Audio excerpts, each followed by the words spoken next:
মিথ্যে তথ্য দিয়ে নমিনেশন জমা করেছেন শান্তনু ঠাকুর। এই অভিযোগে বিজেপি প্রার্থী শান্তনু ঠাকুরের প্রার্থী পদ খারিজের আবেদন করলেন তৃণমূলের রাজ্যসভার সাংসদ মমতা বালা ঠাকুর। শনিবার সন্ধ্যায় বনগাঁয় তৃণমূল জেলা কার্যালয়ে বসে সাংবাদিক সম্মেলন করে এমনটাই দাবি করেন তিনি। মমতা বালা ঠাকুর অভিযোগ করেন, নমিনেশন জমা করার সময় সঠিক তথ্য দিতে হয়। আমরা জানতে পেরেছি প্রচুর মিথ্যে তথ্য জমা দিয়েছেন বনগাঁ লোকসভার বিজেপি প্রার্থী। ইতিমধ্যেই বিষয়টি নিয়ে কমিশনে হলফনামা জমা করা হয়েছে বলেও জানান তিনি। এছাড়াও একাধিক ইস্যুতে শান্তনু ঠাকুরকে নিশানা করেন মমতা বালা ঠাকুর। তাও দেখাচ্ছে যে তার যে ইনকাম কোথাও নেই, কিন্তু পিয়ার ঠাকুর বিদ্যাপীঠে সে কিন্তু চাকরি করে, শান্তনু ঠাকুরের বউ, সেটা জমা করেনি।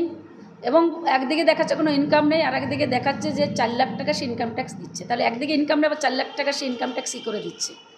এবং তার শিক্ষাগত যোগ্যতা নিয়েও আজকে একজন কৌশিক মল্লিক, সে কিন্তু সেটাও কিন্তু এফিডেভিট করে সেখানে জমা করেছে। ইলেকশনে যদি সেখানে নির্বাচনের সময় যদি নমিনেশন দেওয়ার সময় যদি পুরো সঠিক তথ্যটা যদি না দেওয়া হয়, তার সেখানে আইনের মাধ্যমে, সেটা ভারত আইনে আছে, সেটাকে তার খারিজ হয়ে যাবে। সেটা আমরা চাইছি যে তার নির্বাচনে সেখানে যে ক্যান্ডিডেট, সে ক্যান্ডিডেট খারিজ হয়ে যায়। বনগাঁ থেকে প্রতীতি ঘোষের রিপোর্ট, ওঙ্কার বাংলা।